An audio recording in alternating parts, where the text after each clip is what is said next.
बिस्मिल्लाहिर्रहमानिर्रहीम। मेरे प्यारे बहनों और भाई, उम्मीद करती हूँ कि आप सब खैरियत से होंगे। दुआ करती हूँ कि अल्लाह पाक आपकी तमाम परेशानियों दुख तकलीफों को खत्म कर दे। अल्लाह पाक आपके तमाम सगीरा कबीरा गुनाहों को माफ कर दे। आज जो मैं आपके साथ वज़ाइफ लेकर आई हूँ, बहुत ही प्यारा वज़ाइफ है। ये मेरी बहनों के लिए वज़ाइफ है। बहुत सी बहनों ने मुझे कमेंट्स किए, अभी हमारे साथ ये है, हमारे ससुराल में ये है, हम इस तरह परेशान हैं, शोहर की वजह से परेशान हैं। तो उनके लिए है, ठीक है। तो आपने ये वजीफा जो मैं आपको बताऊंगी बुरे शोहर से बचने के लिए है और बुरे ससुराल से बचने के लिए है। कि अगर नंबर एक छोटा सा पहले बताऊंगी कि जब आप देखो कि अगर आपको कोई परेशानी आती है या आपको कोई तकलीफ आती है या आपको लगता है कि अब लड़ाई शुरू होने लगी है, तो आपने क्या पढ़ना है? सुम्मुन बुकमुन उम्युन, सुम्मुन बुकमुन उम्युन, ठीक है। पहले इस पारे के ये हरफ है सुम्मुन बुकमुन, अंधे गूंगे बहरे हो जाओ, तो वो आपको देख ही नहीं पाएंगे। अल्लाह पाक की इस लफ्जों में बहुत बरकत है। तो अगर कोई परेशानी दुख तकलीफ है या कोई ऐसा मसला है तो फौरन ये दुआ करो, तो इंशाल्लाह कोई भी आपको कोई तकलीफ ज़र पहुंचा नहीं सकता। तो जो मैं अब आपको दुआ बताऊंगी अपने शोहर से, यानी कि अगर शोहर मारता पीटता हो, गालियां निकालता हो या आपको तकलीफ पहुंचाता हो, ठीक है।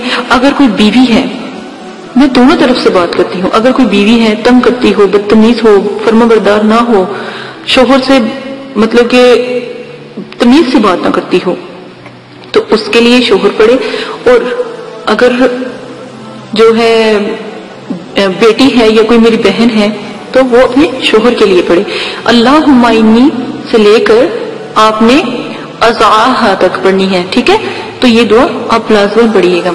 आपको मैं तरीका बता देती हूँ। आपने क्या करना है? सुबह के टाइम, फजर के टाइम, आपने फजर के टाइम ये दुआ सिर्फ और सिर्फ 7 मरतबा, अगर 7 मरतबा नहीं पढ़ सकते तो 3 मरतबा आप पढ़ोगे, ठीक है। अगर 7 मरतबा नहीं पढ़ते तो 3 मरतबा पढ़ोगे। तो इसका एक फायदा है कि आप रोजाना पढ़ो, ठीक है। तो पहले 7 दिन ये अमल करके देखो तो इंशाल्लाह जरूर कामयाब होगा। आप जो ये प्रॉब्लम्स है, जो शोहर की मसला है, ससुराल का मसला है, इन चीजों से बचने की दुआ है, तो ये चीज खत्म हो जाएगी। दुआ का जो है तर्जुमा आपको मैं सुना देती हूँ कि ए अल्लाह, मैं तेरी पनाह लेती हूँ ऐसे मक्कार दोस्त से, ठीक है, बुरे शोहर से। मक्कार दोस्त से मुराद बुरा शोहर, ठीक है। यह बुरी मक्कार दोस्त से मुराद बुरी औरत से जिसकी आंखें मुझको देखें और इसका दिल मेरे टो में लगा रहे, कि मैं इसके ऐब ढूंढता रहूं, इसकी बेइज्जती करता रहूं, इसको मारता रहूं, इसको झिड़कता रहूं या इसको झिड़कती रहूं या इसका बदतमीजी करती रहूं, दोनों तरफ, मर्द और औरत, ठीक है। तो ये खवातीन जो है अपने ससुराल के लिए जो बहुत तंग करती हो, या नंद है या सास ससुर में से कोई है या कोई आपको ऐसा मसला है, कोई भी ऐसा मसला है जो आपको बहुत खौफजदा किए रखता है, तो ये जरूर करें। तो ये दुआ आपने मांगनी है, यानी मेरे ऐब ढूंढने की हर वक्त फिक्र में लगा हो या लगी हो। अगर कोई नेकी देखे तो इसको छुपा ले और बुराई देखे तो इसको फैलाता रहे। यानी कि आपकी कोई नेकी देख लेता है, उसको छुपा लेता है, ये छुपा लेती है। और अगर आपकी कोई बुराई दिखती है, इसको सारे जहान में बताती फिरती है। ये बताता फिरता है कि मेरी बीवी ऐसी है, ये बीवी हो तो वो कहती है मेरे ऐसे हैं ऐसे, ठीक है। ये अगर ससुराल वाले हैं तो वो अक्सर ऐसा होता है कि वो इस चीज को बहुत ज्यादा करते हैं कि उस औरत की जो बच्ची है, ये बच्चा है, उसके ऐबों के ऊपर पर्दा नहीं डालते और उछाल के बताते हैं। ये बहुत बुरी जो है दकियानूसी एक रिवायत की तरह है। तो ये इस चीज को अल्लाह पाक खत्म करे। दुआ तो मैं करती हूँ अल्लाह पाक उनको हिदायत दे। देखिए, एक बेटी जो है अपने घर बार को छोड़कर एक घर में आती है, लड़का क्यों नहीं जाता? लड़की ही क्यों?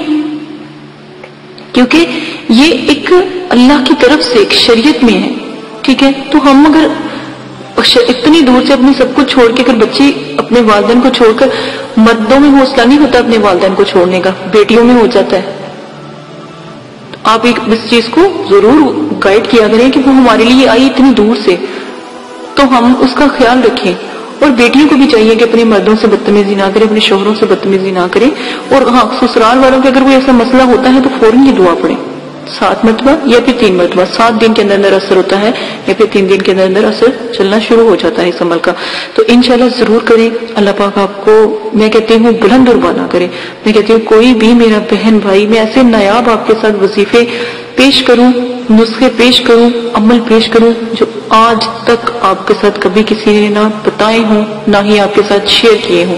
اسی کے ساتھ اجازت چاہتی ہوں. اپنا بہت زیادہ خیال رکھنا، دعاؤں میں یاد رکھیے گا، اور اگر کوئی بات بری لگی ہو تو معاف کر دیجیے گا، کیونکہ میں بھی گناہ سے ظاہر ہے دور نہیں ہوں، مجھ سے بھی گناہ سرزد ہوتے ہیں. اجازت ہے. اپنا خیال رکھیے گا، دعاؤں میں یاد رکھیے گا. اللہ پاک آپ کو کرنے کی توفیق عطا فرمائے. پریشان بہنوں کے لیے یہ وظیفہ تھا، نیا وظیفہ ہے. اجازت دیں. اپنا خیال رکھیے گا. اللہ حافظ.